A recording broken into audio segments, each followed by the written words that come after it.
Hello there, weary traveller, and welcome to this cozy corner of history.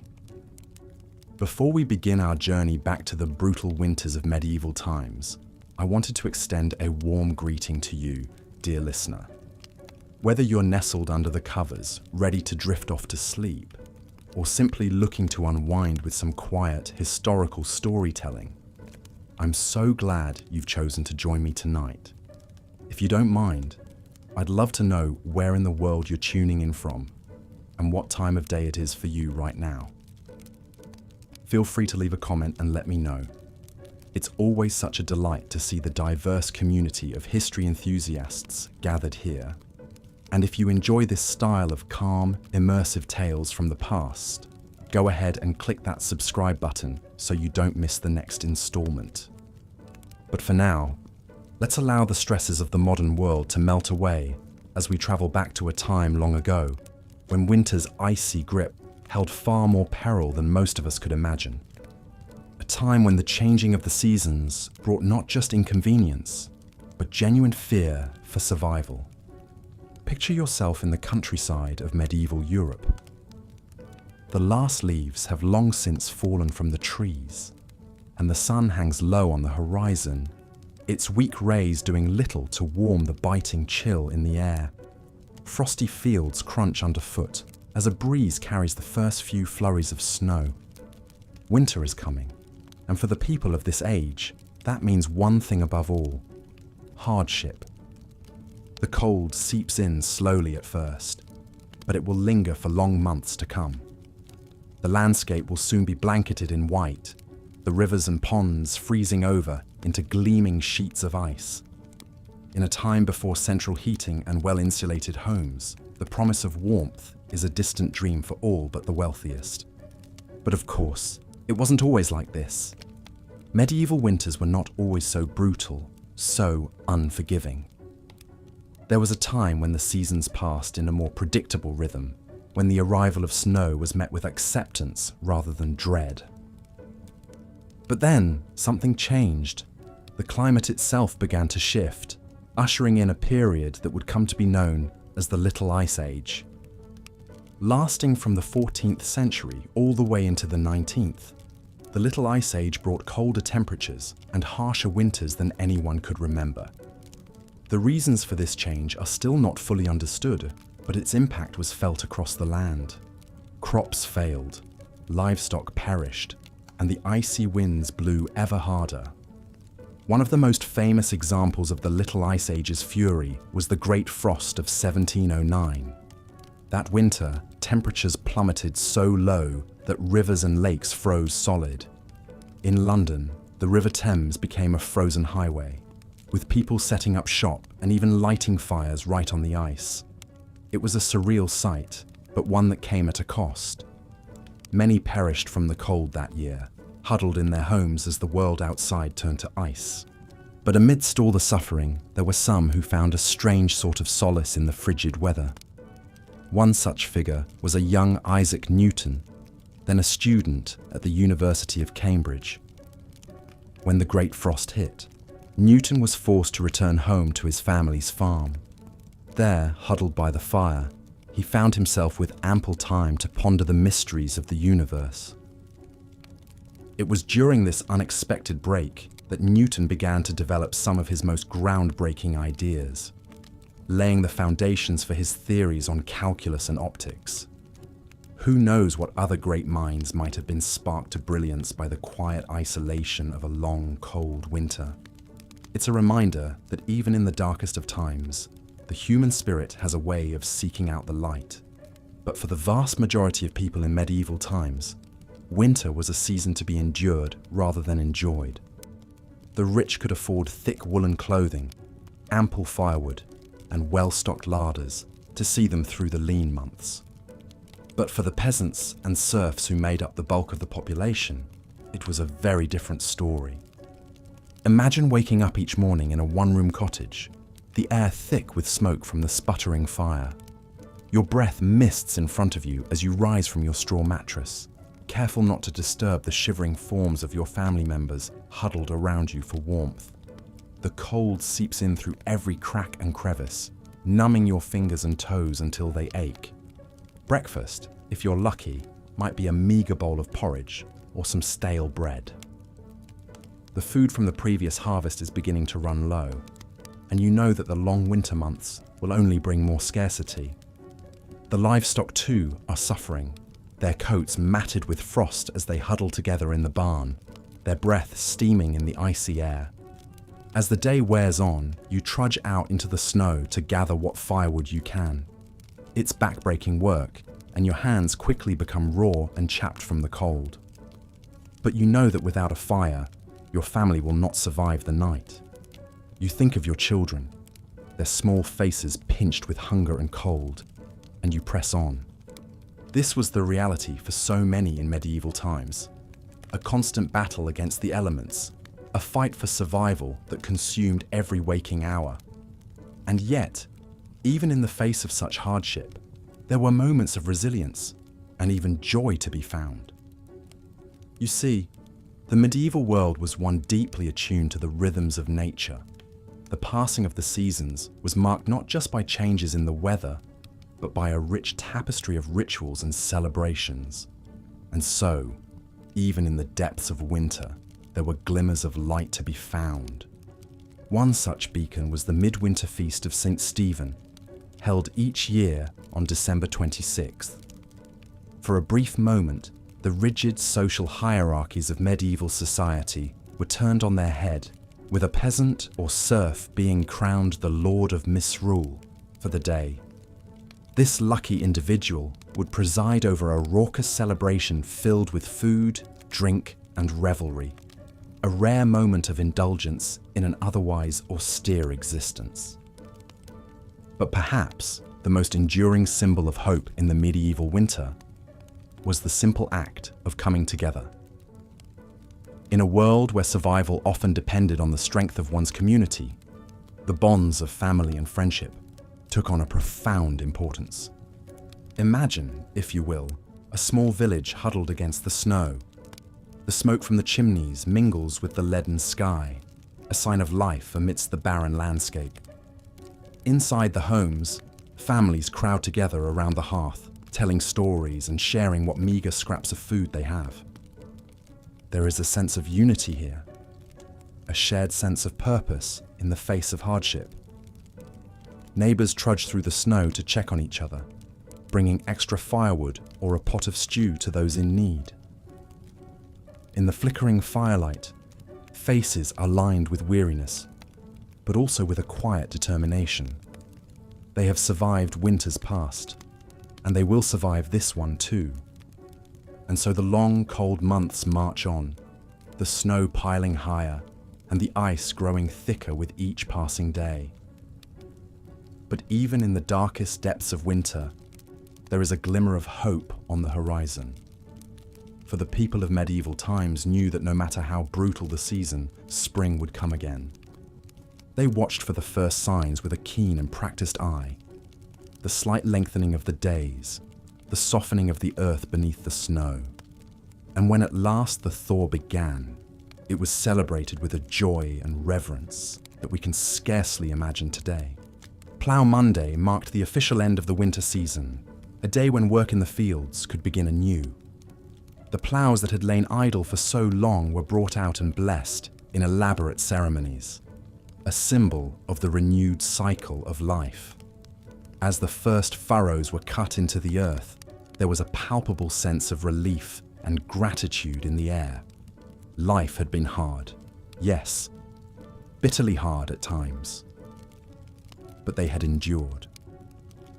Through the long dark of winter, through the hunger and the cold and the gnawing uncertainty, the people of medieval Europe had held fast to the promise of spring. And now, as the land began to thaw and green shoots pushed their way towards the sun, that promise was fulfilled. It's a resilience that is hard to fathom in our modern age of convenience and comfort. The idea of facing such relentless hardship year after year is almost unimaginable. And yet, there is something deeply humbling in the knowledge that our ancestors did just that. They faced the brutal reality of their world with a strength and fortitude that is nothing short of remarkable. They found hope in the darkest of times and joy in the simplest of things. And in doing so, they left us a legacy of resilience that echoes down through the ages. So the next time you find yourself shivering on a cold winter's day, take a moment to remember those who came before. Remember their struggles and their triumphs, their sorrow and their joy. And above all, remember the unbreakable human spirit that carried them through even the harshest of winters. Because in the end, that is perhaps the greatest lesson we can learn from the medieval world. That no matter how dark the night or how cold the wind, the promise of spring is always waiting just around the corner. And with that, dear listener, we come to the end of our journey through the brutal winters of medieval Europe. I hope that these tales of hardship and resilience have brought a new perspective to your own experiences of the season. May you always find warmth and comfort in the bonds of family and community, just as our ancestors did so long ago. And may the promise of spring light your way through even the coldest of nights. Thank you for joining me on this cozy corner of history. And remember, if you enjoyed our time together tonight, I'd love it if you'd subscribe and share these stories with a friend. There are so many more fascinating tales to explore together. But for now, I'll bid you a fond good night.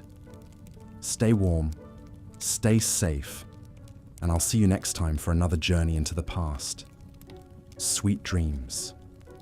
As the brutal conditions of winter tightened their icy grip on medieval society, even the most privileged were not immune to the season's merciless onslaught. In drafty, primitive castles ill-equipped for the harshest months, royal households faced a formidable challenge in staving off the biting cold and keeping the court adequately provisioned. The logistics of maintaining a royal residence during winter were nothing short of staggering. Massive quantities of firewood needed to be stockpiled to fuel the roaring hearths that provided the only source of heat. The kitchen staff toiled ceaselessly to preserve meats, grains, and vegetables that would sustain the court through the long, lean months when fresh fare was scarce. Servitors scrambled to seal every crack and gap to keep out the insidious chill. But even the most diligent preparations often proved insufficient against winter's relentless assault. In one particularly chilling tale, a medieval queen is said to have tragically perished from exposure within her own palace walls. According to chroniclers, Queen Elizabeth of Hungary was found frozen in her bed one bitter January morning in 1326, a victim of the very castle that was meant to be her refuge. As grim fates like these demonstrate, the spectre of death cast its ominous pall over the medieval world in winter's dark depths. But even amidst such bleakness, the indomitable human spirit endured and found cause to rekindle hope. For much of the populace, that faint glimmer came in the form of the Feast of St. Stephen, a cherished midwinter celebration falling on December 26th. This day marked a brief respite from the unending drudgery and privation of peasant life, a rare sanctioned opportunity for revelry and indulgence. Central to the feast was the tradition of misrule, a ceremonial inversion of the normal social order. For this single day, a commoner would be appointed the Lord of Misrule, granted temporary authority to preside over the merriment and issue playful edicts to his betters. However fleeting, this act of Saturnalian license provided a vital pressure valve for the simmering tensions and resentments bred by the oppressive feudal hierarchy. The rigid lines between lord and vassal blurred for one mirth-filled day, where all could partake as equals in the feasting, gaming, and carousing. The sense of community fostered by such celebrations was more than mere diversion. It was a critical survival mechanism. With winter's cruelty threatening to break both body and spirit, the bonds of fellowship and goodwill forged during the Feast of Stephen and similar revelries helped sustain the populace through the leanest times. One chronicle from 1377 recounts the poignant tale of two peasant families, neighbours whose meagre winter stores had been exhausted long before spring's arrival. On the verge of perishing from hunger, they pooled the last of their tattered resources to share a humble meal on the feast of St. Stephen. That gesture of generosity and unity gave them the strength to endure the season's remaining ravages. Such acts of compassion formed the very marrow of medieval society in winter, when a helping hand extended to a frostbitten traveller or an extra log given to a shivering widow could spell the difference between life and death. The grim shared purpose of weathering winter's onslaught together shaped a culture of interdependence that defied the era's often ruthless stratification. But even the warmest expressions of conviviality and fellow feeling inevitably cooled as winter's unrelenting misery stretched on interminably. The Feast of Stephen was but a small flare of light and levity amidst the frozen darkness, a momentary reprieve before the bleak slog of January, February, and March. As stores dwindled, bellies hungered, and the cold crept past the most assiduously stoked hearth, the faint promise of distant spring seemed to fade into impossibility. And yet, year after arduous year, medieval society endured against all odds. Through unimaginable adversity and hardship, they clung to existence, upheld by the grit, fortitude, and fellowship forged in winter's unsparing crucible. As the land lay dormant and the sun retreated, they somehow found within themselves the tenacity to carry on. One can only imagine the flood of profound relief and joy that greeted the first tentative signs of winter's passing. The slight softening of the frigid air, the incremental lengthening of daylight, the hopeful drip of icicles yielding to the sun's strengthening rays. After months of unremitting struggle, the sight of the season's initial lost battles against the forces of light and life must have seemed nothing short of miraculous. For the battle-weary tillers of the earth, no day was more welcome than Plough Monday, the traditional start of the agricultural year. Falling on the first Monday after Epiphany in early January, it heralded the ground's imminent thawing and reawakening. Though the deepest rigours of winter had yet to fully release their stranglehold, the ritual preparations of Plough Monday offered a tangible talisman of hope, an assurance of winter's inevitable loosening and spring's fecund return. One can picture a patchwork of furrowed fields slowly emerging from the receding snows and frosts. The newly harnessed draft teams leaning into the first tentative overturning of the frigid clods. With each sod upended to greet the strengthening sun, medieval man dealt another blow to winter's retreating sovereignty and proclaimed his dogged persistence in the face of nature's caprice. We in the modern world, with our central heat and electric blankets, our well-stocked larders and resilient infrastructure, can scarcely fathom the immense fortitude required to endure the unremitting brutality of a medieval winter. If the season's impositions seem daunting to us now, from the cozy remove of our temperature-controlled bubbles, how incomprehensible must true winter suffering be?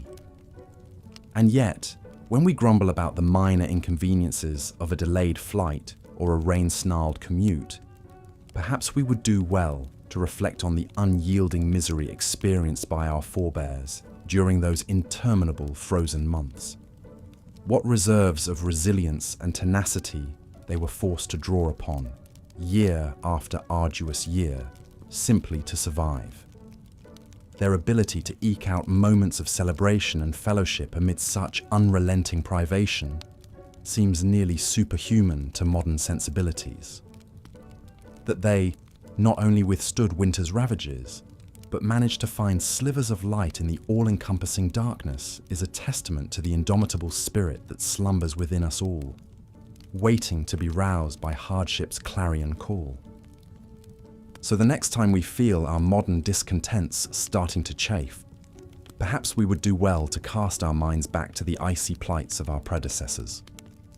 In remembrance of those who came before, let us embrace the opportunity to tap into our own dormant reserves of grit and forbearance. And as we nestle gratefully into our warm beds, let us spare a thought for all those who fought winter's bitter siege, armed only with the weapons of will, fellowship, and undying hope.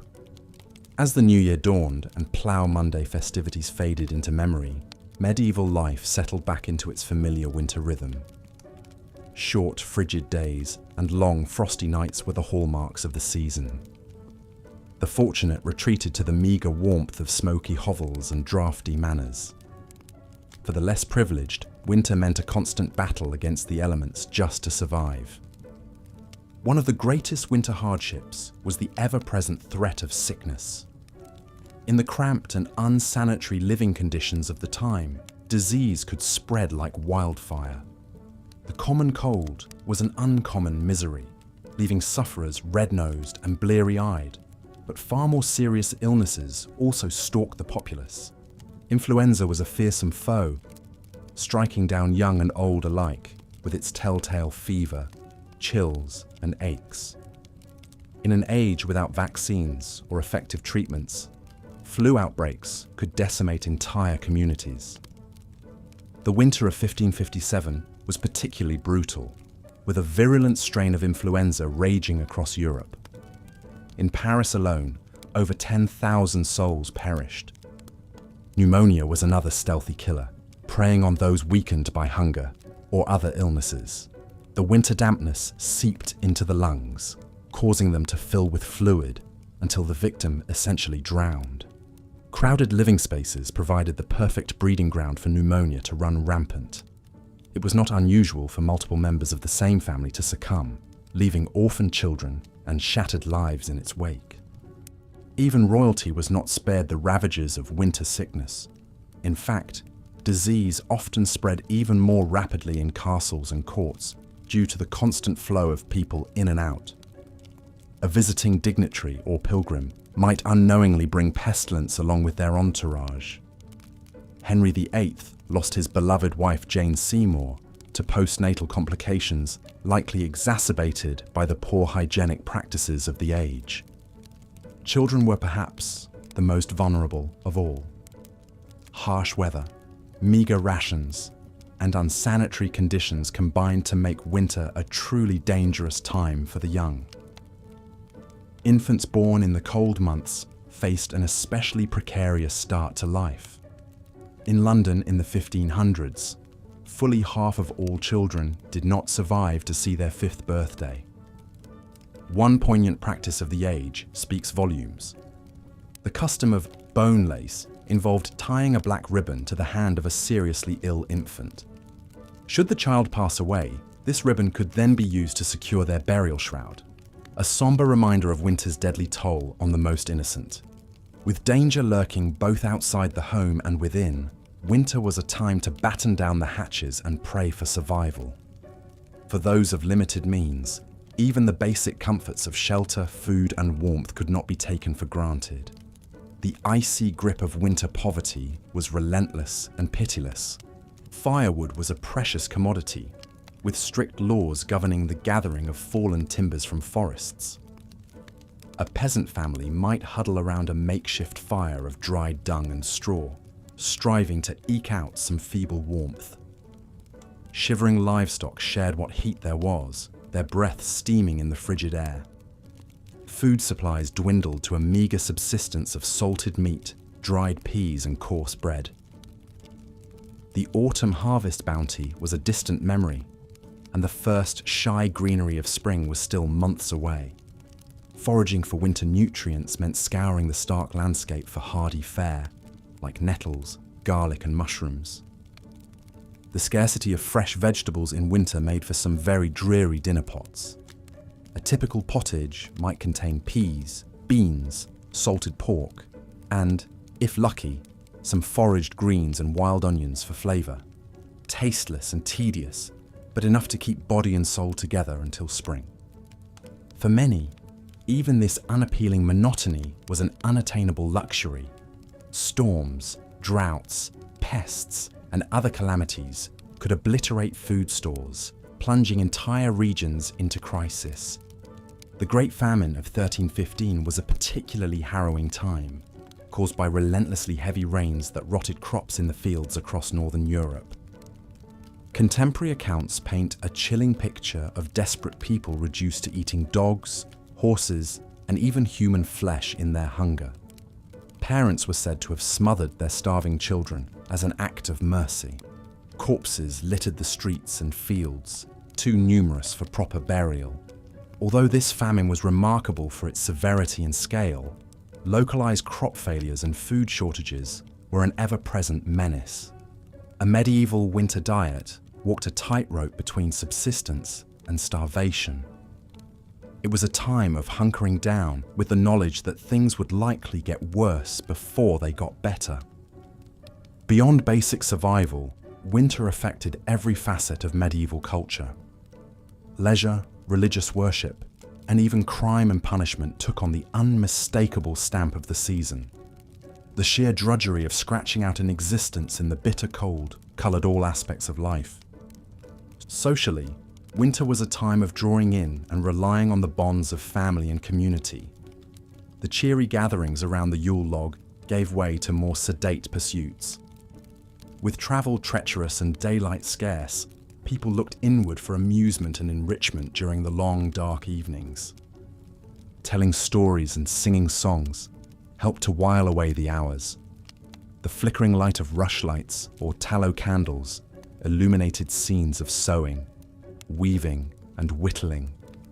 With idle hands seen as the devil's playground, industriousness was more necessity than virtue. Winter's confinement at least provided ample time for such gainful activities. For the literate, winter offered a chance to curl up with a good book, although this was a rather exclusive club.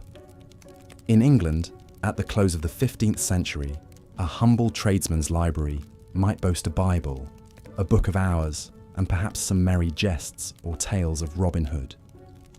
Only the wealthy could afford the lavishly illuminated volumes so prized by bibliophiles. Those who could read often did so aloud for the benefit and entertainment of the whole household. Winter was a time for sharing treasured stories of brave knights, canny tricksters, and star-crossed lovers.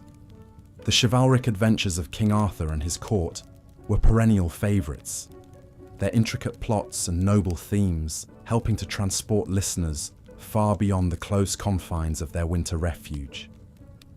Less wholesome entertainments also served to liven up the tedium of winter days. Gambling with dice was a popular pastime, often leading to heated tempers and empty purses. The clatter of knucklebones and the rattle of dice would ring out in many a tavern and great hall as fortunes were won and lost. Drink was another common winter diversion, the fermented comforts of ale, mead, and wine helping to boost both body temperature and spirits.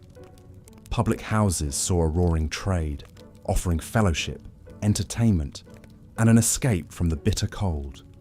Inebriation often led to looser tongues and lower inhibitions, sparking lively debates, bawdy songs, and occasionally a brawl or two. The short, dark days of winter also lent themselves to quiet reflection and spiritual contemplation. The church held great sway in the medieval mind, and winter was a time for drawing closer to God.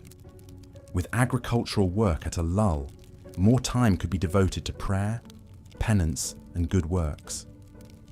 The traditional nativity plays and pageants of Christmastide gave way to more somber devotions as winter deepened. The pious might undertake pilgrimages to holy sites, braving the harsh conditions as a sign of their commitment and devotion. Others spent hours in hushed churches, fingering rosary beads numb with cold and meditating on their eternal soul. Charity was also an important winter value, with almsgiving seen as a Christian duty. The 7 acts of corporal mercy laid out a blueprint for generosity, feeding the hungry, giving drink to the thirsty, sheltering the homeless, clothing the naked, visiting prisoners, comforting the sick, and burying the dead. In a season of scarcity and hardship, small gestures of human kindness could make all the difference. Of course, winter's harshness sometimes brought out the worst in human nature as well. Crime tended to rise as desperation set in and opportunities for theft increased.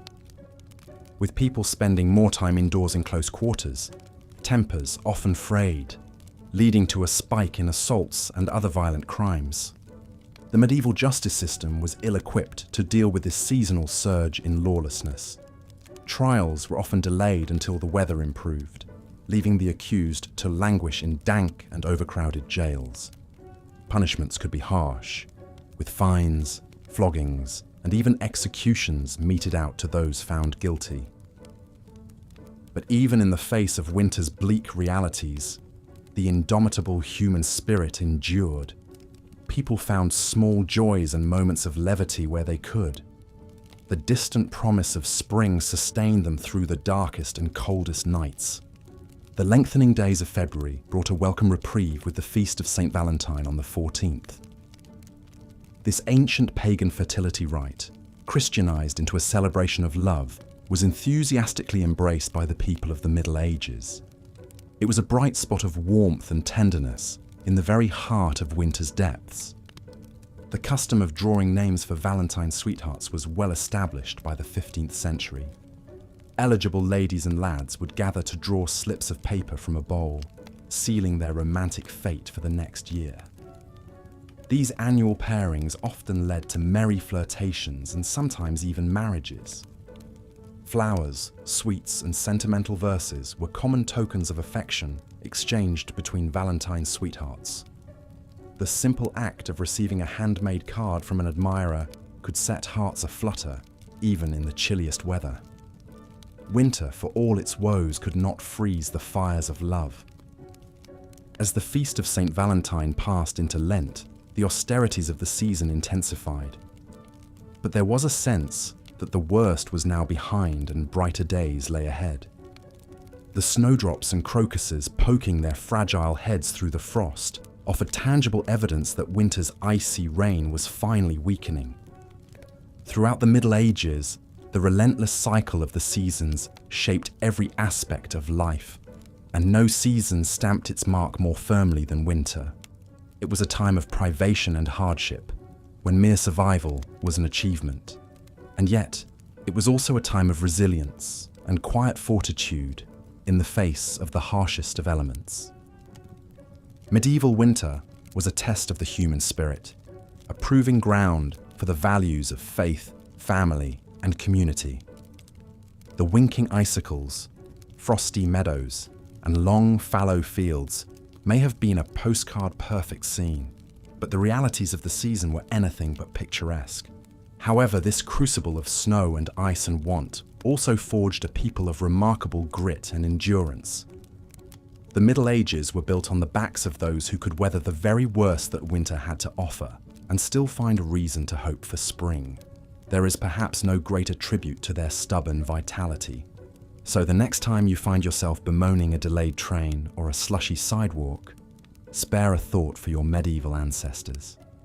Unequipped with thermal socks, central heating, or weather apps, they faced each winter as a battle to be fought with every resource at their disposal.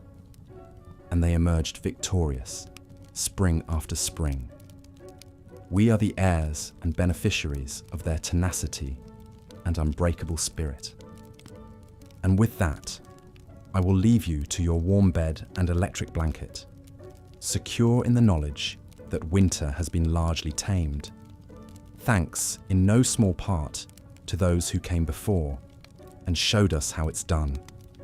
May your dreams be of gentle snowfalls and toasty hearths, and may you wake to a world where winter is more friend than foe. As the weak winter sun struggled to pierce the leaden grey clouds, the people of medieval Europe shivered and drew their meagre cloaks tighter about their shoulders. The icy tendrils of winter's grasp seemed to creep into the very marrow of their bones, chilling them to the core.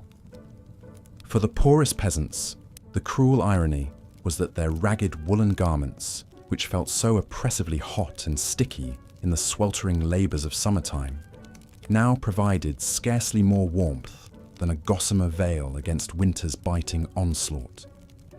They huddled together in their hovels, thankful for the meagre heat thrown by a smoky fire, their breath misting in the chilly air. The animals felt winter's bite too. The elderly draught horse, ribs protruding beneath its shaggy coat, dreamed wistfully of the long-gone lush summer grass as it ate its apportioned wisp of hay. The milk cow lowed mournfully, her teats chapped and raw in the frigid drafts that knifed through the barn walls. Even the wily barn cats looked a bit less haughty, their usual disdain blunted by the gnawing in their bellies and the frost on their whiskers.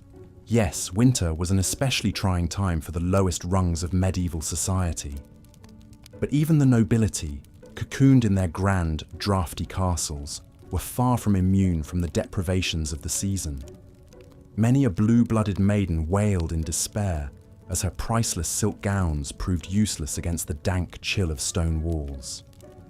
The castle kitchens strained to concoct enough piping hot delicacies to stoke the noble innards. It is said that King Henry II of England, felled by a severe case of the winter shivers, once burned an entire chair just to warm his royal posterior for a blessed moment or two. His servants despaired, knowing His Majesty's temper was liable to ignite even faster than the furniture if he remained uncomfortably cold for long. But for peasant and king alike, winter seemed to grind on interminably, an unrelenting slog of frozen misery. The only respite came from the occasional celebration or feast day, brief islands of revelry in the dark ocean of winter. The people seized upon these moments of light and levity, cherishing them like a drowning man gasping for air. Perhaps the most anticipated was the Feast of St. Stephen on December 26th, a day of unbridled merriment and delightfully subversive reversals of fortune. By ancient tradition, a mere peasant was crowned the Lord of Misrule on this day, gleefully lording over his betters in a delicious bit of sanctioned rebellion. One can only imagine the raucous peals of laughter that rang out as the lowliest serf ordered about the local baron with mock imperiousness. For one glorious day, the normal rules and hierarchies fell away, and all revelled together as equals. The frigid drudgery of winter seemed to recede, driven back by the bright blaze of communal joy. But soon enough, the merry festivities would end. The misrule would be righted, and the cold, hard reality of winter would descend once more. The people would trudge back to their hearths and their chores, the bite of the wind seeming to mock the fleeting warmth of fellowship. The battle against winter's grim siege resumed, unabated. And yet, even in the bleakest depths of winter, there were quiet acts of courage and compassion that melted the hoarfrost from even the most careworn hearts. Neighbours shared scarce provisions with those even less fortunate, exhibiting a generosity of spirit that no cold could diminish. A certain Dame Matilda of York was said to have once given her only cloak to a poor beggar woman, shivering herself through the long walk home. When questioned why she would relinquish her one defence against the brutal cold, she simply smiled serenely and said, "The warmth of human kindness is a fire that never goes out." Such selflessness, such nobility of spirit, was the secret weapon with which the medieval people armed themselves against winter's relentless battery. For though winter could freeze their fingers and toes, it could not touch the invincible summer that reigned eternal in their hearts. And so they endured, they persisted, they triumphed in their own way over the harshest of seasons. The first green buds of spring were more than just a welcome sight. They were a living testament to the tenacity of the human will, the indomitable spirit that could outlast any winter, no matter how dark or cold. As we snuggle deeper under our cozy electric blankets, perhaps we would do well to remember the trials and triumphs of our medieval forebears. For in their unending battle against the elements, in their stubborn refusal to bow before nature's capricious fury, they forged a legacy of resilience that warms us still today. The chill winds of winter may still moan outside our windows, but we can draw strength from the knowledge that if they could brave the brutal cold with naught but a cloak and their unquenchable human spirit, well, then surely we can survive until spring arrives once more. Spring at last. As the icy grip of winter finally began to loosen, medieval folk eagerly awaited the return of fairer weather. They had endured months of bitter cold, huddling in cramped quarters, stomachs growling from meager winter rations. But now, as the sun lingered a bit longer in the sky each day, glinting off the melting snow, there was cause for celebration. Across the land, people emerged from their winter cocoons, blinking in the bright spring light like bears stumbling out from hibernation. Children burst out of their homes, delighting in the feel of fresh breezes on their faces, instead of the stinging bite of winter wind. With giddy laughter, they ran through the squelching mud, marveling at the first brave crocuses poking their petals through the thawing ground.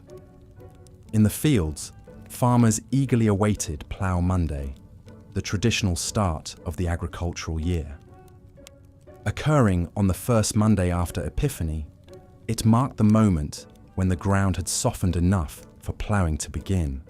Draft horses and oxen would be hitched to ploughs and paraded through the village streets, decked out in garlands and brightly coloured ribbons. Church bells pealed joyously as the procession passed, a festive start to the growing season ahead. There was a palpable sense of relief as chimneys puffed with smoke once more, no longer choked with snow and ice. The threat of frostbite and illness receded along with the snowbanks. Faces creased with care from the stresses of winter survival, now crinkled into hopeful smiles instead. Soon, vibrant spring and summer produce would replace the bland preserved gruel and hard cheese that had barely sustained them through the long, dark months. It's perhaps difficult for us to imagine from our modern vantage point just how momentous this seasonal shift was. We may grumble about slushy roadways or groan at losing an hour of sleep to daylight savings time. But for our medieval forebears, the arrival of spring was nothing short of life-affirming. It meant they had weathered winter's brutal assault, staving off starvation and sickness for one more year. The skeletal trees cloaking themselves in green once more was an outward reflection of the inner regrowth and renewal medieval people felt as warmth and light returned. Some of that elation can still be heard echoing through the ages in lively medieval folk tunes and verses that welcome spring's sweet return.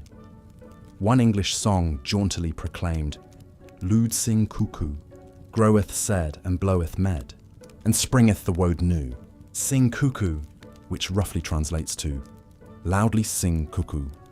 The seed is growing and the meadow is blooming, and the wood is springing up anew. Sing cuckoo. The sheer, irrepressible joy is palpable, spilling out in simple yet evocative rhyme. So let us take a moment to appreciate the immense fortitude, resilience, and zest for life embodied by our medieval ancestors. Through the harshest conditions imaginable, they endured, making it through each winter by the grit of their teeth and the bonds of their communities. And when spring sun and birdsong broke winter's oppressive silence at long last, they revelled wholeheartedly, knowing they had once again triumphed over nature's cruelty. As we nestle into our warm beds, perhaps grumbling half-heartedly about the chill outside our windows, we might spare a thought for those long-ago souls, the ones who would heave sighs of pure relief as the snow gave way to mud, flinging open their shutters and letting the spring air rush in. The ones who met winter's brutality with a tenacity and exuberant will to live that should humble us to this day. Let their strength be a reminder to us when we face our own bleak seasons, literally or metaphorically. If they could emerge from the depths of winter privation with such unabashed joy, then surely we too can find wellsprings of hope to sustain us. The thaw will come, the sun will return, and we will step out once more into the light. Voices joined in a resounding chorus of "Lud sing cuckoo." The blizzards and bitter frosts continued to torment the land, but medieval folk possessed a stubborn resilience. Even in the darkest depths of winter, they found ways to help each other weather the storm. Neighbours shared what meagre food they had, taking turns hosting communal meals. Villagers assigned young men to check on elderly widows, bringing them firewood and repairing their ramshackle huts. One such widow was Agnes, an old woman with no family to care for her. Her bones ached fiercely in the cold, and her hands trembled as she tried to kindle a fire, to no avail. She had nearly given up hope when there was a knock at her door. It was Tom, a strapping village lad, his cheeks ruddy from the biting wind. He brought not only an armful of logs, but a sack of dried peas and a haunch of salted pork, donated by other villagers. Tears of gratitude streamed down Agnes's wrinkled face as Tom stoked a roaring blaze in her hearth. For the first time in weeks, warmth seeped back into her frail body. Such acts of generosity were common in these lean times. The wealthy and even the nobility were not exempt from compassion. Lady Margaret, wife of the local earl, was known for her charity in winter months. Though her castle larders were well stocked, she insisted on sending wagons of grains and preserved foodstuffs to the poorest peasants in her husband's domain. Some of her highborn peers scoffed at this, viewing the peasantry as hardly better than the livestock. Why waste good food on them? But Lady Margaret held firm to her Christian duty to care for the less fortunate. One particular winter, famine hit the area hard. Lady Margaret worked determinedly to stretch the castle provisions, ordering the cooks to concoct hearty soups and stews to ladle out to the starving poor who came begging at the gates. The kitchen boys grumbled at the extra work, but the cook, a portly fellow named Bernard, shared his mistress's sense of noblesse oblige. He threw himself into the task, bulking out the soup with every last turnip and potato in the cellar. The ravenous peasants gratefully slurped it down, heedless of the gristly bits of mutton floating in the gruely broth. For some, it would be their only meal for days. As winter dragged on, even Lady Margaret's coffers began to run low. She took to quietly selling some of her jewels and finery to buy more supplies from neighbouring towns. Her husband, the Earl, chose to look the other way, respecting his wife's piety, even as he worried it would leave them vulnerable to lean times themselves. The church too played its part in aiding the suffering. Monasteries opened their doors to the poor and infirm, offering them a warm pallet of straw to sleep on and a basic daily meal of bread and ale. Some even ran primitive hospitals to nurse the frostbitten and desperately ill. The monks saw it as their holy duty, a way to emulate the selfless compassion of Christ. Brother William was a young novice tasked with tending to the sick at his monastery's hospital. Though the sights and smells of disease and decay turned his stomach, he forced himself to ladle broth into the mouths of toothless elders and change the pus-soaked bandages of weeping sores.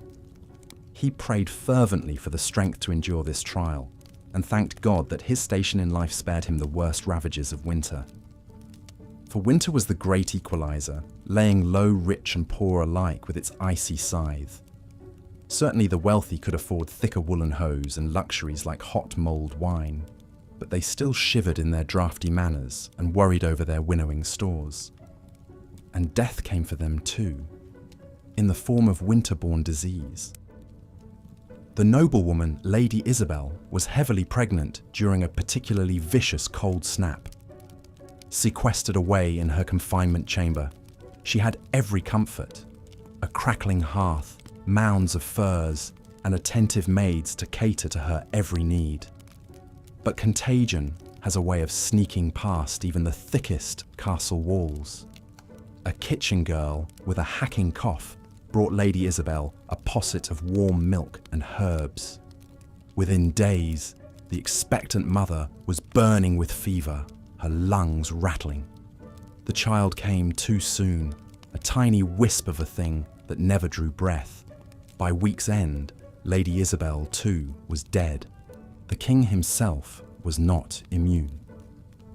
Henry VI, a pious and gentle soul, fretted endlessly over the suffering of his subjects during the dreadful winter of 1433.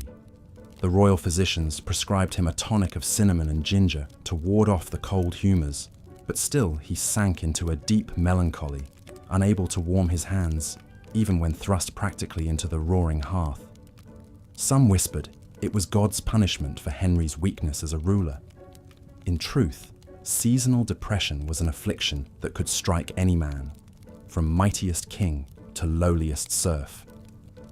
As the days slowly began to lengthen and the tightly clenched fist of winter finally started to loosen, people allowed themselves to dream of spring. Soon, they prayed, the land would thaw and the first tentative buds would appear on the skeletal trees. The great wheel of the farming year could begin to turn once more. In the earliest days of spring, on the first Monday after Epiphany, medieval folk celebrated Plough Monday. This was when the first symbolic furrow would be cut into the frost-spangled earth, a hopeful portent of the crops to come. Village men blackened their faces with soot for luck and paraded through the muddy lanes with their ploughshare held high, singing bawdy songs to wake the slumbering soil. Afterward, there was dancing and hearty food, and much quaffing of ale.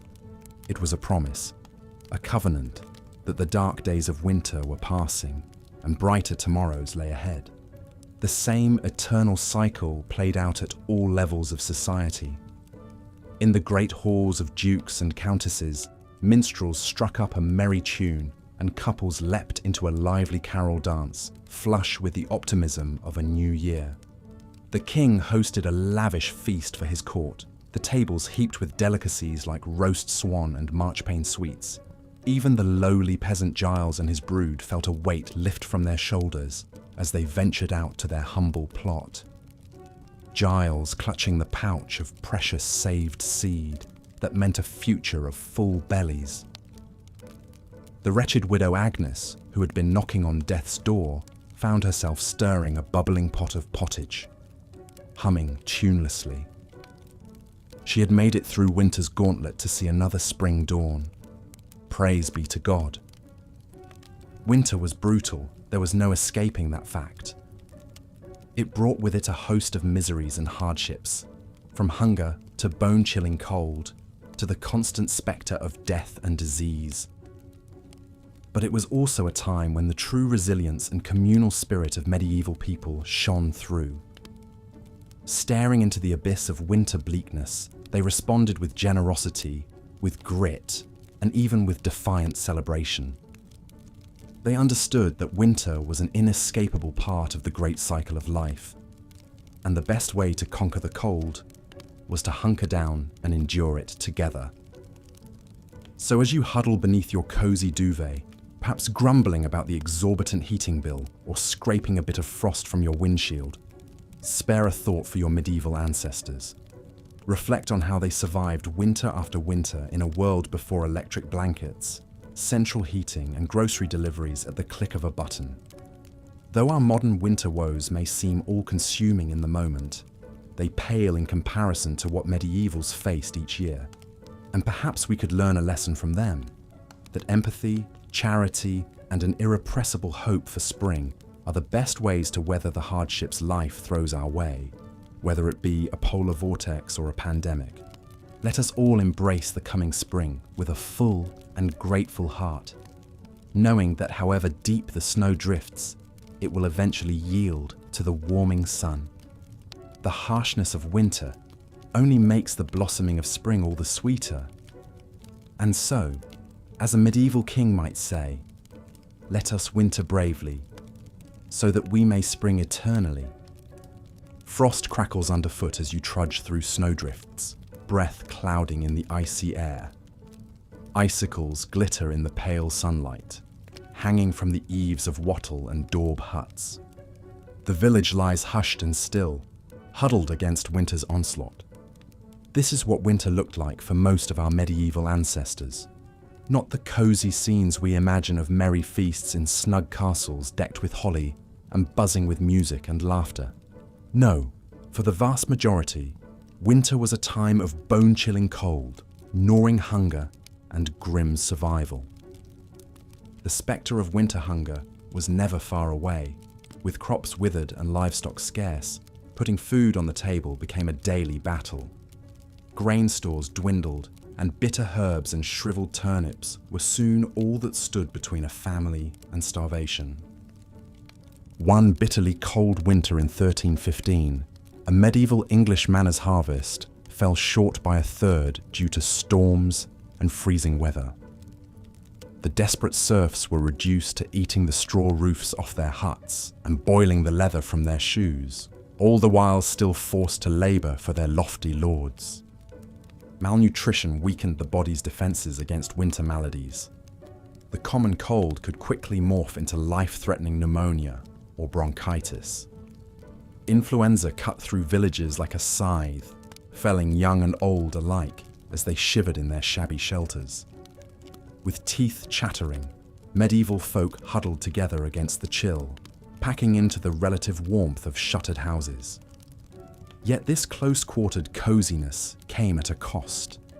The stale, smoky air, ripe with the odours of unwashed bodies, festering chamber pots and dirty rushes, was a breeding ground for disease. In one 14th century Suffolk household, 13 family members from grandparents to babes in arms, along with their scrawny chickens and mangy dogs, huddled together in a single tiny smokehouse all winter. It's incredible that any emerged alive come spring. Sickness was not the only danger lurking in the long dark nights. Fires were a constant threat in packed wooden cities and towns. One misdirected spark could swiftly grow into a furious blaze, hungrily devouring tightly clustered buildings and snuffing out lives. The Great Fire of London in 1212 started on a cold November night, quickly raging through the city's cramped lanes, while water froze in the pipes. An estimated 3,000 huddling Londoners perished in the flames, and many more were left homeless in winter's icy grip. Travel was especially treacherous in these frigid months.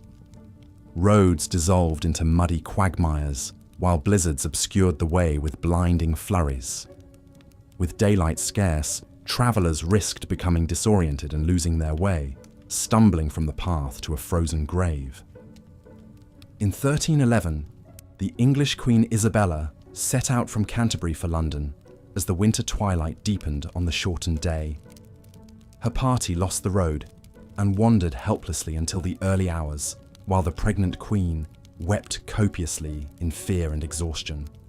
Winter's onslaught was no less punishing for working animals. Horses and oxen grew gaunt and weak on scant winter feed. Their laboured breaths smoked in the chill air as they hauled logs and packs through knee-deep snow. Frostbite blackened extremities and ice cracked hooves and wheel spokes alike. Yet even in the bleak depths of winter, medieval people found slivers of light. The Feast of St. Stephen, or Boxing Day as we know it today, was a time of charity and goodwill. Alms boxes in churches overflowed with offerings for the poor, while lords supplied hearty meals to cold and hungry tenants. The Lord of Misrule tradition brought a spark of subversive festivity to the darkest days. A lowly peasant, jester or deacon, would be crowned king and preside over merry revels marked by drunkenness, role reversals and mischief, a temporary upending of the established order. Despite the privations and dangers medieval winters posed, hope somehow endured, etched in frosty breaths and no doubt uttered as fervent prayers. Hope that the weak and ailing would survive, that food would last until spring, that light and warmth would conquer the constricting cold once more. So this winter, when you grumble about shoveling the driveway, curse at the thermostat, or get chilled waiting for the bus, spare a thought for those who came before us. Our medieval ancestors faced the Herculean task of surviving winter after winter with few of the comforts we take for granted. Their quiet courage in the face of winter's cruelty is perhaps the greatest lesson they have to teach us. Though we will never know most of their names or stories, we can appreciate the magnitude of their struggles and find inspiration in their endurance that saw them through to brighter days. The bitter frost continued its icy reign, transforming the landscape into a crystalline wonderland that would be picturesque if not for the immense hardship it inflicted on the inhabitants of the land. The snow fell ceaselessly from the ash-grey sky, blanketing the countryside in a suffocating white shroud. Icicles hung like glittering daggers from the eaves of peasant hovels and grand manors alike. The hearth fires that burned day and night offered only a fleeting respite from the penetrating chill. Smoke from the precious flames stung watering eyes and choked lungs in the close, fetid air of wattle and daub huts. There, huddled bodies crammed together for warmth, humans and livestock alike, the pungent aromas of dung and unwashed flesh mingling together into a uniquely medieval winter perfume. For some, however, even this dubious comfort was a luxury they could ill afford. Scant food stores stretched precariously thin, and bellies rumbled with the persistent pangs of hunger. Many of the poorest subsisted on little more than coarse bread and thin gruel, praying they would survive to see the spring. The spectre of famine lingered in every home, from lowly serf to high lord. None could escape winter's deadly grasp, not even those who wore crowns. In draughty stone castles that seemed to inhale the cold and exhale an unrelenting damp, rulers shivered beneath mountains of furs. Royal households required vast amounts of firewood and provender to ride out the long winter months. Woe to the kingdom whose sovereign failed to plan ahead. According to one account, a medieval Bohemian princess perished from the cold in her bedchamber. Her demise, a chilling reminder that wealth and status offered only partial protection from the elements. But for a peasant family, the loss of a loved one to winter's icy scythe was all too common, an occurrence as cruel as it was predictable. Disease added to the season's prodigious death toll. Agues and fevers spread like wildfire through communities weakened by malnutrition and close quarters. The stale, smoky air of hovels and the ubiquitous filth made the lungs more vulnerable to infection. Medieval physicians, their useless treatments, often rooted more in superstition than science, could do little. The roads, treacherous with snowdrifts and black ice, compounded the winter's woes. Only the desperate or the foolhardy ventured far from the meagre comfort of their homes in the darkest months. Travel for any distance was an ordeal to be undertaken at one's peril. Peddlers' carts remained idle, depriving isolated villages of needed goods. Tithes and taxes went uncollected, to the vexation of liege lords and clergy. And woe to the army that had to mount a campaign over snow-choked roads, their supply lines stretched taut and fraying in the frigid weather. The winter of 1407 saw one of the Middle Ages' most astonishing military feats, born of this brutal necessity for wintry warfare. The redoubtable Welsh rebel leader, Owain Glyndwr, faced off against the superior forces of future King Henry V in the high mountain passes. Glyndwr's men, accustomed to harsh conditions, drew the English into a trap amid the blinding blizzard. Hapless in their heavy armour, the English ranks broke and fled, with many perishing from exposure. Glyndwr's stunning victory, won as much by the winter as by Welsh martial prowess, lives on in legend to this day. The winters of medieval Europe were often marked by devastating famines that claimed countless lives. When the cold lingered and spring planting was delayed, food shortages quickly followed. The infamous Great Famine of 1315 to 1317 was sparked by an unusually wet and chilly spring that rotted seedlings in the ground. Successive crop failures over the next 2 years plunged much of the continent into starvation.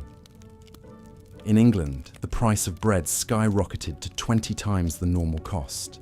The poor resorted to eating grass, roots, even the bark off trees. Desperate bands of scavengers dug up graves to cannibalize the dead. It's estimated 10 to 25% of the population of cities like Ypres and Bruges in modern-day Belgium perished. In the French town of Tournai, a citizen wrote in his diary that the poor were eating dogs, horses, and other unclean things. The misery was compounded by crime and disease, as malnourished citizens turned to theft and violence to survive. One heart-rending account from the St. Mary's Abbey Chronicles relates the fate of a starving woman imprisoned for stealing a loaf of bread. The woman was pregnant and starving, but the baker would give her no bread, so she stole a loaf and was caught. The judges would not pardon her, so she was hanged. As she died, the infant fell from her womb before the eyes of the people. The child lay bloody and screaming on the ground, but no one wanted to touch or rescue it, and the baby soon died where it fell. The famine finally eased in 1318 when the weather turned favourable again and crops began to grow. But the spectre of starvation stalked the land every winter, ready to reap a grim harvest at the slightest adversity. For medieval people, winter was always a time of gnawing unease, if not outright terror, as they prayed their meagre food stores would last until spring. Malnutrition weakened the populace and left them vulnerable to disease. The close, unsanitary living conditions of winter led to frequent outbreaks of infections like influenza, dysentery, and pneumonia. Respiratory illnesses especially took a heavy toll, spread by coughing in stale, smoky air as people huddled around fires. Something as simple as a winter cold could quickly turn deadly in the Middle Ages. Even the doctors of the era were of little help, relying on dubious treatments like bleeding and purging with laxatives to restore the balance of a patient's humours. The Emperor Charlemagne allegedly died of pleurisy in the bitter winter of 814, after his doctors treated him with poultices and unguents to no avail. Many historians believe the Black Death of the 14th century spread so quickly because malnourished citizens packed together in winter quarters had little resistance to the disease. The 1348 to 1349 outbreak killed a staggering 30 to 60% of Europe's population. One poignant tale comes from Pistoia, Italy, where a man named Ser Luca wrote to his brother Franceschino describing the devastation. "I am sick at heart and can barely bring myself to write, for things here go from bad to worse. Many are dead, and many more are dying. Shops are closed, taverns deserted. One passes down streets without meeting a soul. Wails of grief echo from houses where death has struck. The stench of rot rises from mass graves. I fear our city may soon be empty of life entirely. I beg you, stay where you are and pray for us unceasingly." As the plague raged, entire villages were wiped out. The suffering was compounded by the trauma of hasty mass burials in frigid ground and sick people expelled to die alone in the snow for fear of contagion. The devastating losses of the Black Death left deep psychological scars and forever altered the medieval world. Winter was an especially dreaded time for the elderly, young children, and expectant mothers. Without the benefits of modern medicine, these vulnerable populations frequently succumbed to cold, disease, or malnourishment.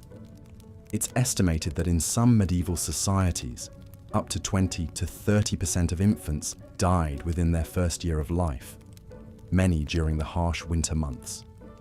Complications of pregnancy and childbirth, exacerbated by poor diet and chilly conditions, claimed the lives of countless mothers and babies. The perils of winter childbirth are illustrated by the sad tale of Matilda, the 12-year-old daughter of King Henry I of England. In the winter of 1120, Matilda was aboard a ship called the White Ship, sailing from France to England. The ship hit a rock and quickly sank, sending Matilda and hundreds of other passengers into the frigid waters of the English Channel. Matilda nearly escaped drowning by getting into a small rescue boat, but then cried out for her half-brother William, who was still in the water. When the boat rowed back to get William, so many desperate people tried to climb in that it capsized, casting Matilda back into the cold waves. The king's young daughter, pregnant with her first child, perished along with the rest. Her grief-stricken father was said to have fainted dead away at the news and never smiled again for the rest of his life. The very old and very young were always in peril during the bleak winters of the Middle Ages. If they managed to survive disease and starvation, they still might freeze to death in their sleep. The medieval poem, Sir Gawain and the Green Knight, contains a chilling, no pun intended, description of the elderly King Arthur shivering beneath his robes in a draughty castle hall, so cold his teeth chattered as he spoke. Without the insulating ice caps and glaciers we have today, winters in the Middle Ages were accompanied by raging snowstorms and devastating floods. In 1216, King John of England supposedly lost the crown jewels while crossing a marshy area in East Anglia called the Wash. Fleeing enemies in rebellion against his rule, John's baggage train was swallowed up by a surging high tide, whipped up by fierce gales. The king allegedly escaped by the skin of his teeth, but his treasure, including priceless jeweled crowns and scepters, disappeared into the churning waters, never to be seen again. John died of dysentery a few days later, a broken man. Some historians believe the loss of the crown jewels was the final blow that sent an ailing John to his grave.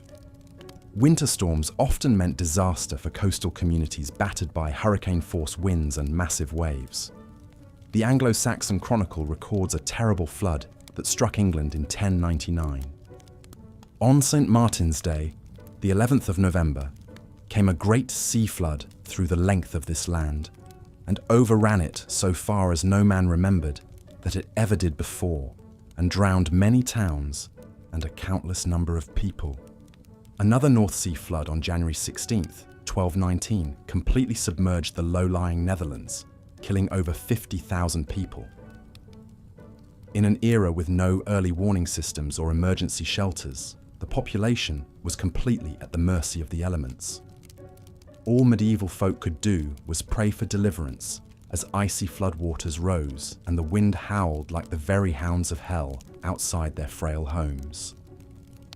Harsh winters also meant an increase in fires as people did whatever they could to keep warm. The Anglo-Saxon Chronicle again gives a chilling account of a deadly London blaze in 1132. A dreadful fire broke out on London Bridge and spread so rapidly that before it could be extinguished, it burned down a great part of the city, with the principal church of St. Paul and the Cathedral of Canterbury, besides many other churches and houses. The force of the wind and the violence of the flames carried burning rafters and sheets of lead from the roofs an extraordinary distance. With most buildings made of timber and tightly crammed together, it's no wonder medieval cities were such tinderboxes. A stray spark or overturned candle could ignite an unstoppable inferno, especially when gale-force winter winds whipped the flames into a frenzy. People fled through narrow, twisting streets as their homes burned behind them, often with little more than the clothes on their backs. There are countless tragic stories of families separated in the chaos, children trampled, and people trapped and burned alive. Given the limited firefighting technology of the era, often all citizens could do was throw buckets of water or snow on the flames and pray the wind would shift before the entire city burned. The devastation could be near total, leaving thousands homeless and destitute in the dead of winter. But perhaps the greatest danger of medieval winter was something that required no great blizzards, floods, or conflagrations. Sometimes the simple, inescapable, life-sucking cold was enough. It's hard for us to imagine in our modern world of central heating and thermal fabrics, but the bone-chilling damp and constant dark of winter was an adversary from which there was little defense in the Middle Ages. With only smoky fires and piles of furs to ward off the chill, winter cold sank deep into the bones of medieval people. Arthritis and rheumatism were common afflictions, the pain growing worse with every passing year. Extremities slowly went numb, then black with frostbite. Pneumonia and influenza ran rampant in close quarters. The cold seemed to seep into the very soul, sapping all energy and vitality. the 6th century British monk Gildas paints a grim picture in his work, On the Ruin of Britain. The nights are long and dark, the days dreary and chill. The air bites with malice, the icy blasts cut to the bone. All is blanketed in snow and frost. It is a time of great suffering for man and beast alike, when all the earth seems dead and frozen, locked in the clutches of a frigid hell. For the elderly and frail especially, winter was a time of dread, marked by a hopeless feeling that the warmth might never return. People piled on every article of clothing and huddled together for warmth, but still the cold crept in. Fires sputtered and died in the damp, leaving only plumes of acrid smoke that stung the eyes and choked the throat. Coughs and sniffles echoed in the darkness, interspersed with the groans of the sick and dying. The cold kept its icy grip round the clock, turning exhalations to frost and numbing appendages.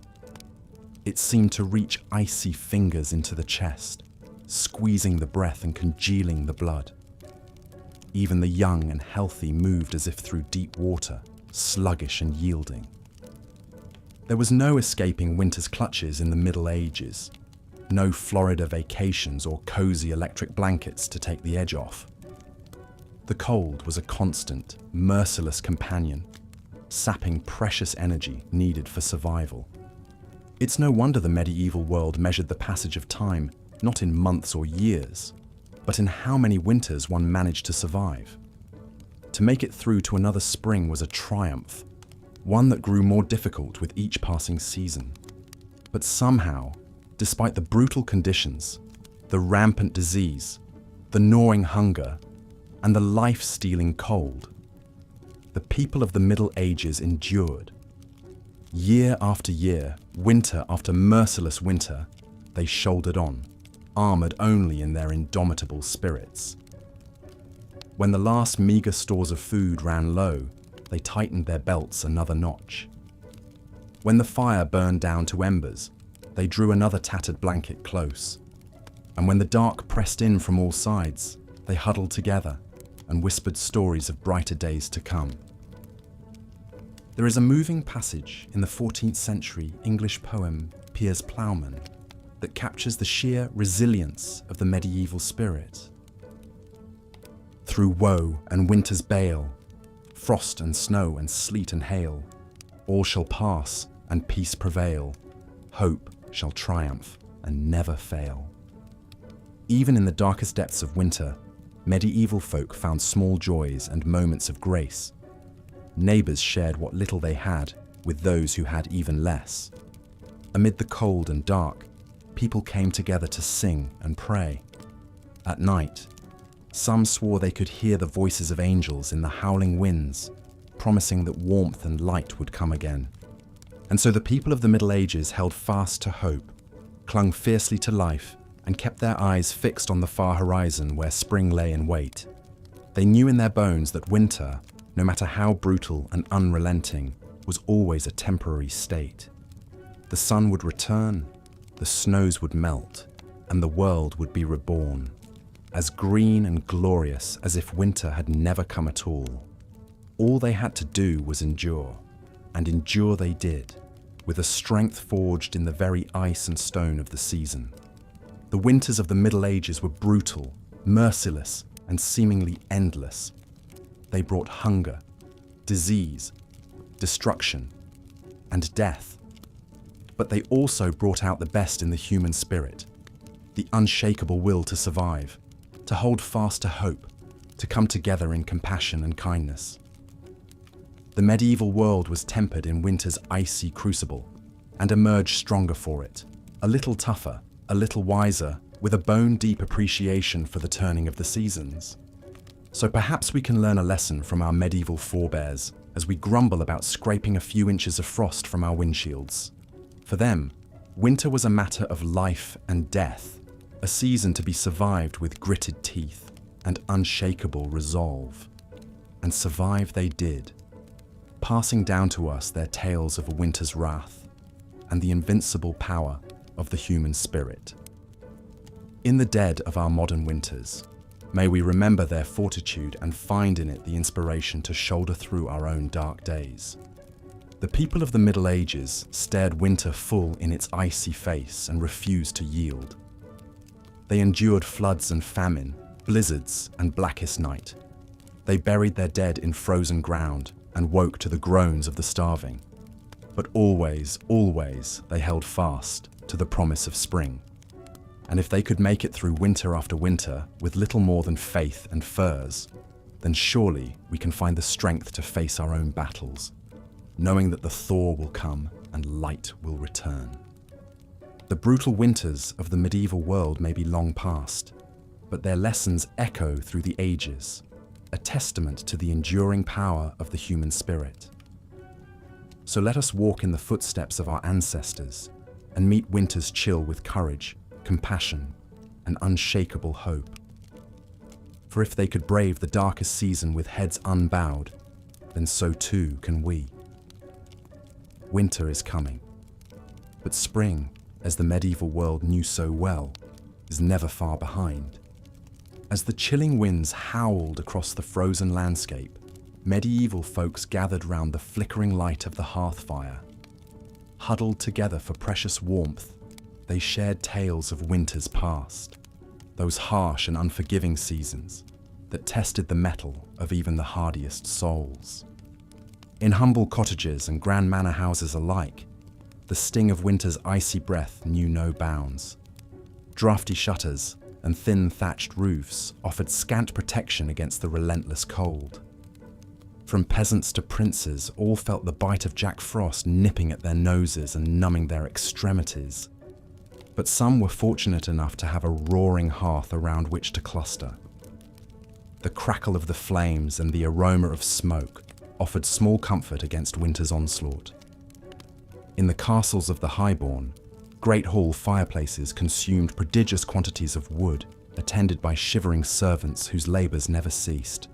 But even the mightiest noble shuddered to venture beyond the fire's glow, for winter's chill had a way of penetrating even the thickest stone walls and richest furs.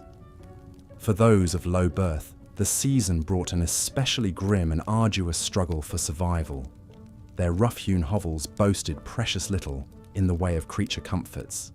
Meagre rations of peat or wood scavenged from the forest barely fed the spluttering hearth. Families crammed together in squalid quarters, sharing body heat and breathing air thick with smoke and the fetid stench of unwashed humanity. It was a bleak existence, to be sure, and yet even in the face of such privations, there were moments of cheer to be found. The glow of communal fires in the village square drew folks out of their hovels, if only for a short respite. Gathered round the leaping flames, neighbours exchanged jests and jibes, stories and songs. For a fleeting time, the cruel realities of winter seemed distant indeed. Young lovers stole secret kisses, their ardour undimmed by the cold. Children shrieked with delight as they scampered and slid across frozen ponds. Even the elderly felt the weight of their years lift for a spell, transported back to the carefree winters of their youth. Such interludes of merriment were all the more precious for their rarity. Winter's onslaught was relentless and unforgiving. Thoughts soon turned to empty bellies and the gnawing hunger that was the constant companion of the poor. Dreams of spring's bounty seemed a cruel mockery as fields lay barren beneath a blanket of snow. The spectre of famine loomed large in these lean times. A failed harvest could spell doom for entire villages. Many a mother watched in anguish as her child's cheeks grew gaunt and their eyes dulled with the hollow stare of starvation. The cruel calculus of scarcity bred a special kind of desperation. Tales abounded of the depraved lengths to which some would go to fill their bellies, unnatural acts that haunted the nightmares of pious folk, and hunger was not the only scourge to stalk the land. Winter's chill breath bred a host of maladies that preyed upon the weakened populace. The hacking cough of pneumonia echoed through many a hovel as loved ones looked on helplessly. The pox and flux raged unchecked, decimating entire families. The very old and very young were especially vulnerable. their frail bodies ill-equipped to weather winter's ravages. But perhaps the greatest cruelty was reserved for those forced to venture out into the teeth of winter's fury. Travelers risked life and limb on treacherous, ice-slicked roads. Many a hapless wayfarer met their doom, swallowed up by swirling blizzards or plummeting into deep snowdrifts. Their frozen corpses would not be discovered until the spring thaw, a grim reminder of winter's lethal power. Even the valiant knights, those stout warriors of the realm, were not immune to winter's depredations. Clad in their heavy armor, they made easy prey for the bone-chilling cold that crept into every chink and rivet. Numb hands made clumsy by frozen gauntlets fumbled with sword and shield. Once mighty chargers floundered in the deep snowdrifts as icicles formed on their heaving flanks. Great and small alike cursed the name of winter. In the halls of power, the crown weighed heavy on royal brows furrowed with care. For even a monarch could not decree the seasons to reverse their inexorable turn. The cost of keeping the court supplied with provender and firewood was staggering. Royal treasuries groaned beneath the strain as grasping merchants reaped handsome profits from the king's largesse. But for all the miseries it engendered, winter's reign was not eternal. Even in the depths of icy despair, folk clung to the promise of spring's sweet renewal. The joyous feast of Stephen offered a welcome reprieve from winter's woes. For one raucous day, the world turned upside down as a lowly peasant assumed the mantle of the Lord of Misrule. Drunken revelry and bawdy songs lifted spirits and lightened hearts. Laughter, that balm for the careworn soul, echoed through the frost-bitten land. In the fullness of time, winter's gelid grip began to loosen.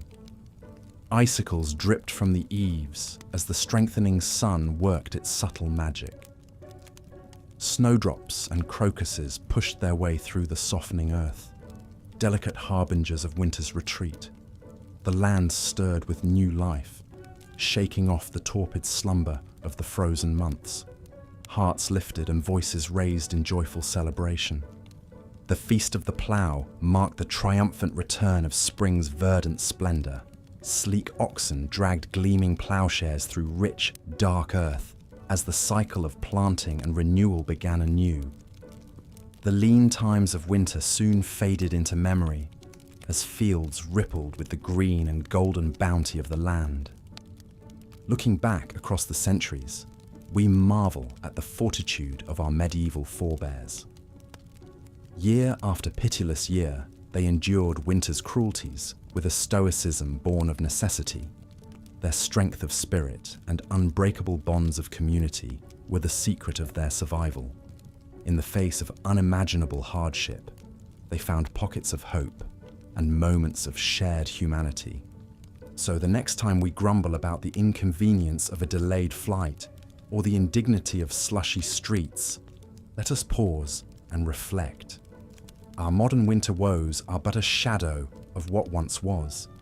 In the tapestry of human history, the icy trials of the Middle Ages loom large. They serve as a reminder of our species' remarkable resilience and the preciousness of a warm hearth and a full belly. As we drift off to slumber, let us spare a thought for those who came before. In our dreams, perhaps we will catch a glimpse of their world, a harsher, crueler world than our own, and yet one in which the indomitable human spirit shone all the brighter for the darkness that surrounded it.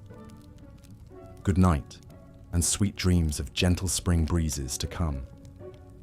As the bitter chill of winter descended once more upon the weary lands of medieval Europe, for the poor peasants who scraped out a meager living from the soil, the very warmth and light seemed to retreat from the world, replaced by a deep aching cold that penetrated to the bone. With little more than rags on their backs and scant food in their bellies, they could do naught but shiver and suffer in their draughty hovels as the cruel winds howled just beyond their walls. The fortunate few with fireplaces and stores of wood might huddle together for warmth in the flickering glow, but for most, The only comfort was the shared body heat of family and livestock packed in close quarters, the fetid stench of unwashed bodies mingling with the steam of cattle breath. One can only imagine the coughs, the fevers, the agonizing aches that must have plagued them in the damp and crowded squalor. It's a wonder any emerged alive on the other side of winter's interminable reign. But even the highest-born nobles, for all their thick furs and grand feasts, were not immune to the icy grasp of the season. Great medieval castles, with their soaring stone walls and cavernous halls, became like vast refrigerators in wintertime. The chill seeped up from the floors and down from the ceilings until it saturated the very air, defying even the mightiest of blazing hearths to banish it. There are tales of royal winter woes to make one shudder in sympathy. In the 15th century, Queen Elizabeth Woodville, consort of King Edward IV of England, was said to have actually frozen to death in her own chambers one uncommonly frigid night. While records are murky and much embellished, one account claims that despite being swaddled in heavy robes and furs, the poor woman succumbed to the deep cold and was found in the morning frozen stiff as a board. Whether the story is true or not, it certainly illustrates the perilous nature of winter for even the most privileged. Kings and queens might avoid the gnawing hunger and squalid conditions of their low-born subjects, but in some ways the hazards of the season were a great equalizer. After all, royals could no more command the elements than they could live without air.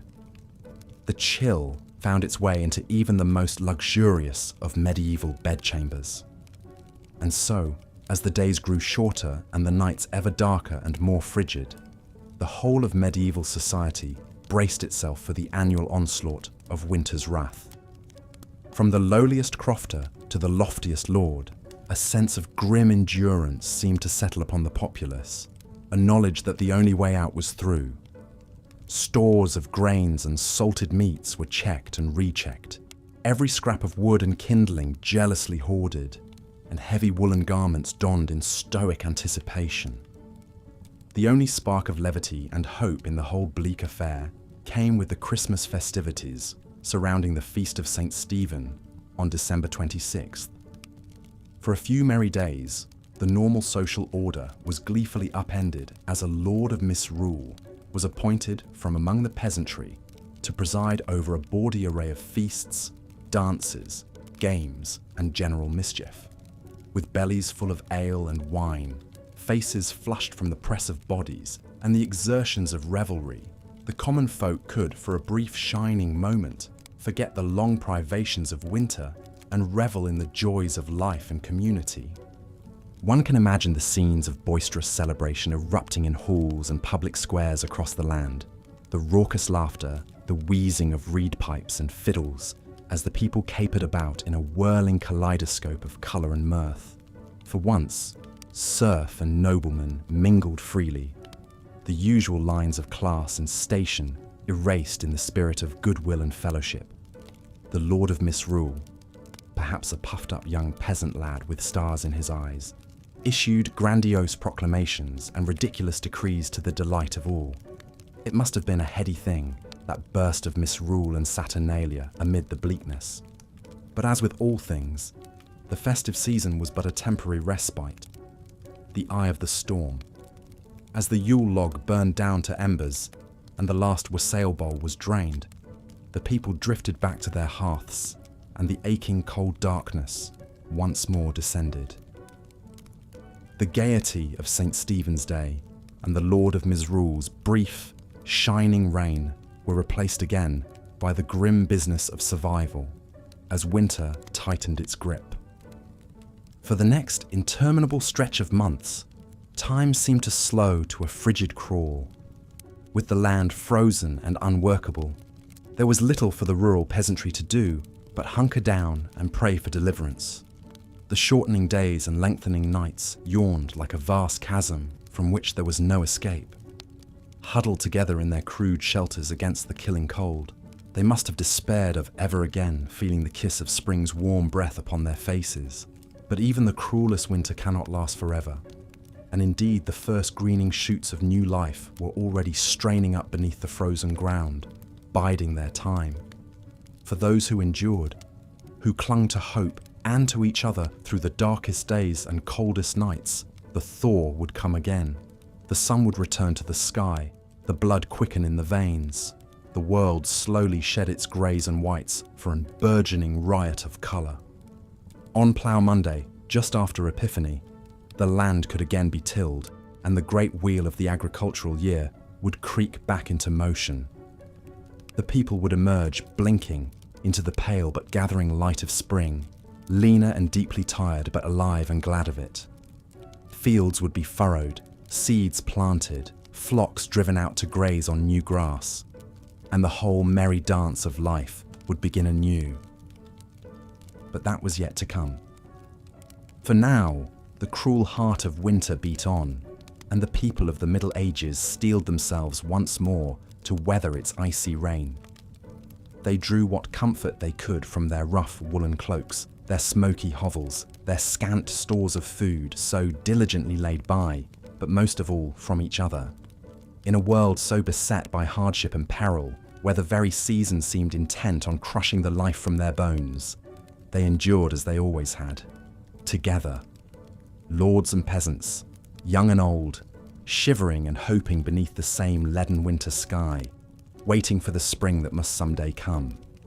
And so they hunkered down in the darkness and the cold, listening to the mournful howl of the wind and the groaning of the ice, spinning what tales and weaving what dreams they could to, while away the long winter nights.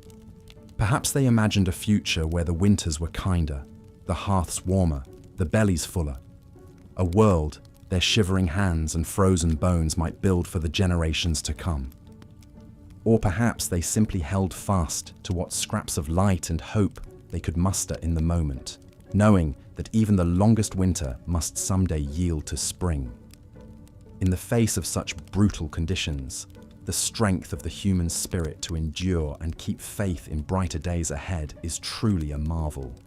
One cannot help but feel a swell of admiration for the fortitude of our medieval forebears, who faced each bitter winter as an indomitable foe and emerged, year after year, to greet the spring on the other side.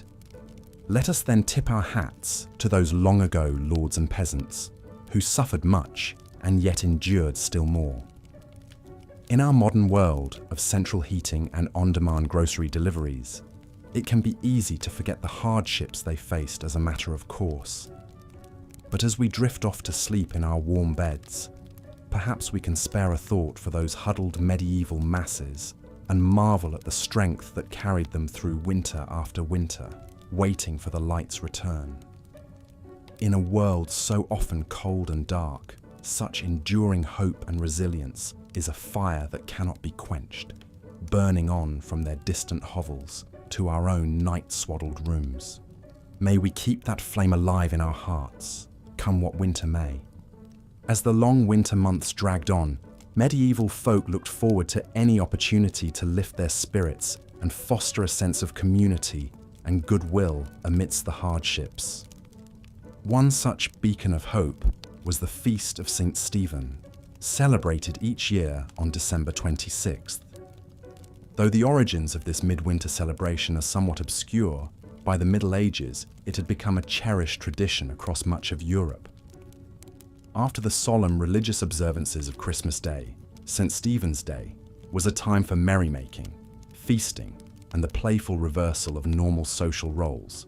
Central to the festivities was the custom of misrule, where a peasant or commoner would be appointed Lord of Misrule for the day and granted the power to command their social superiors. This light-hearted upending of the status quo provided a much-needed release valve for the rigid class tensions that normally dominated medieval life. The Lord of Misrule presided over a topsy-turvy day of revelry, leading raucous processions through the streets, initiating mischievous pranks, and decreeing that everyone from lords to labourers should make merry together. Professional entertainers like minstrels, jugglers and jesters would ply their trades, while games of chance and skill kept the crowds amused. Bawdy, comedic sketches called mummers' plays were performed, reenacting tales from legend and folklore in broad, exaggerated strokes. Mock jousts and farcical court proceedings induced peals of laughter, a welcome respite from the grim realities of winter life. Of course, no medieval celebration was complete without a hearty feast. On St. Stephen's Day, the Lord of Misrule could insist that the wealthy provide food and drink for the whole community, a charitable gesture that fostered goodwill and fellowship among all. Roasted meats were the centerpiece of the feast, from geese and capons to the traditional roast boar's head, marched in with great fanfare. Mincemeat pies, heavy with dried fruit and spices, offered a sweet treat, while the wassail bowl flowed freely, the warm spiced cider bolstering everyone's spirits. One can almost hear the laughter and lively chatter ringing through the halls, rising above the blustery winter winds outside. For one brief shining day, the hardships of winter faded into the background as the community came together in a spirit of joy and camaraderie. As the feast concluded and the revelers dispersed back to their hearths, they carried the warmth of the festivities with them, like a flicker of cheery firelight in the dark. The knowledge that they had friends and neighbours to rely on, that they could find moments of laughter and levity even in the bleakest times, surely helped buoy their spirits for the hard days still ahead. And somehow, the winter's icy grip seemed a bit less harsh, the howling winds a bit more bearable, when one had a belly full of good food and a heart full of fellowship. The Feast of St. Stephen was a timely reminder that even the deepest darkness of winter would eventually yield to the first hopeful stirrings of spring. Those fragile shoots of new life began to tentatively emerge as the winter snow receded and the frozen ground began to thaw. Across the countryside, watchful eyes eagerly scanned for the appearance of snowdrops, those valiant little flowers that poked their fresh green stalks and delicate white blooms through the melting slush. Their arrival heralded that the long night of winter was finally ending, and the season of rebirth approaching. In villages everywhere, weary folk rejoiced to see the first hints of colour and vitality return to a landscape that had been shrouded in icy white stillness for so many months. With a newfound spring in their steps, medieval peasants returned to the rhythms of the agricultural year, the great wheel of life beginning to turn once more. Hibernating livestock were led out to pastures starting to green again, while the farmer hitched his team to the plough, eager to churn the softening earth. The first Monday after Epiphany, falling in January, came to be known as Plough Monday for this very reason. It marked the moment when the land could be worked again after the winter freeze, inaugurating the labours of a new farming season. Ploughs that had been stored away for the winter months were hauled out and blessed in joyful Plough Monday processions through the fields, while ploughmen went from door to door collecting food, ale, and small coins, all in anticipation of the work and harvest to come. One can picture a weather-beaten village huddled around their communal plot, faces turned gratefully towards a sky, brightening into a paler shade of blue. With hoes and digging sticks in hand, they prepare to sink the first hopeful seeds into the receptive soil, an act of faith that spring would conquer winter in due time. Among them is the wizened old grandmother, a child clutching each gnarled hand as she shows them how to plant the peas, just as her own grandmother once taught her many long springs ago. The smaller child giggles with delight as a rotund earthworm wriggles free from the dirt, while the older solemnly pushes each seed into its waiting hollow. It was moments like this, where knowledge passed from old to young and growth bloomed anew, that made all the privations of winter worthwhile. The warm smile crinkling the grandmother's eyes holds the promise that the dark days have passed and life is returning to the land once more. As the seeds nestle into their earthen beds and the strengthening sun begins to coax green shoots from the ground, the spectre of winter finally releases its icy hold and slides away. The pall of cold and death that hung for so long eases, replaced by a spirit of hope and renewal carried on spring's gentle breezes. Looking back from our modern vantage point, it is sobering to reflect on the immense fortitude and resilience it must have taken to endure the brutal medieval winters year after year. With none of the amenities and comforts we often take for granted, their very survival through to spring was a feat worthy of marvel. And yet, in the midst of unimaginable hardship, medieval people still managed to find cause for hope, joy, and celebration. The warmth of community, the promise of spring, the restorative power of laughter and fellowship. These were the lights that guided them through winter's darkest depths. Perhaps, as we snuggle deeper under our cozy comforters, cozily insulated from the cold, we could spare a thought for our long-ago ancestors. The next time the winter wind rattles our windows and we grumble at the chill, we might pause and smile wryly, recognizing that our winter woes likely pale in comparison to what they faced year after year, century upon century. And as we drift off to sleep, we can carry the knowledge that we too possess an ember of that same invincible summer that burned in the hearts of medieval folk. The assurance that spring always returns and life goes on, no matter how dark the winter night. So as the last light fades and the wind whispers a lullaby against the pane, I invite you to let your imagination wander back through the ages, to walk alongside those distant ancestors as they triumphed over winter's icy reign. May their courage and indomitable spirit inspire your dreams tonight. And if this journey through history has piqued your curiosity, I encourage you to like this video and subscribe to the channel. There are always more boring tales to lull you into restful slumber. Until next time, my friends, sleep well and dream of cozy hearths and fresh green shoots stirring beneath the snow. Good night.